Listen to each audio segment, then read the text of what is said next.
Kidlat News Updates.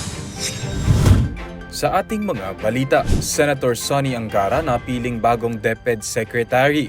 3.4 million pesos na halaga ng shabu kumpiskado sa tatlong Chinese sa Angeles City, Pampanga. Bahagi ng UST Hospital na sunog, mga pasyente agad na inilikas. Ako po si Cesar Soriano, kasama ang buong puwersa ng Kidlat News Channel para ihatid ang mga nangungunang balita sa buong kapuluan ngayon. Si Senator Sonny Angara ang papalit kay Vice President Sara Duterte bilang bagong kalihim ng Department of Education o DepEd. Sa anunsyo ng Presidential Communications Office o PCO ngayong araw, uupo si Angara sa DepEd simula July 19 matapos mag-resign si VP Sara noong June 90. Napili ni Pangulong Ferdinand Marcos Jr. si Angara sa kasagsagan ng 17th Cabinet Meeting sa Malacanang Palace ngayong Martes. Sa hiwalay na statement, nagpasalamat si Angara kay Marcos sa tiwala nito sa pagpili sa kanya.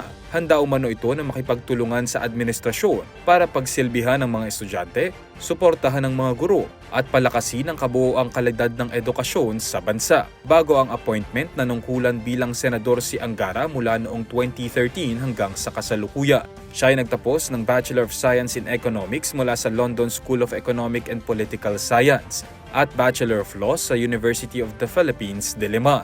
Nakapagtapos din ito ng Master of Laws sa Harvard University.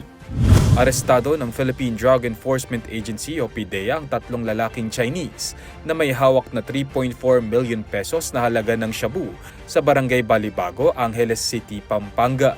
Sa report ng PDEA Region 3 ngayong araw, sinabi nitong naganap ang bypass bandang 10:50 PM ng July 1 sa Shanghai Building sa MacArthur Highway. Kinilala ang mga inaresto na sina Binda, 23 anyos, Hei Xiao, 21 anyos at Gua Xiao, 20 anyos na pawang residente ng naturang gusali. Bukod sa halos kalahating kilo ng hinihinalang shabu, nakumpiska rin sa 3 ang 7 magkakaibang mobile phones, mga susi ng sasakyan at marked money.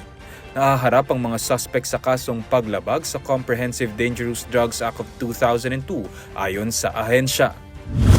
Sumiklab ang sunog sa bahagi ng University of Santo Tomas o UST Hospital sa Maynila Martes ng madaling araw. Itinaas sa unang alarma ang sunog 3:16 ng umaga na nagsimula sa isang kwarto sa ika-4 na palapag ng ospital. Makalipas ang isang oras ay naapula rin ang sunog ayon sa Bureau of Fire Protection. Wala namang naitalang nasugatan o nasawi sa sunog at agad ding nailabas ang mga pasyente. Patuloy ang investigasyon sa insidente. Para sa Kidlat News Update, Renz Renon, nag-uulat. At inyo pong natungayan ang mga headlines sa nakalipas na mga oras. Manatiling nakatutok para sa mga susunod na updates at breaking news. Ako po si Cesar Soriano, kasama nyo sa bawat pagputok ng balita.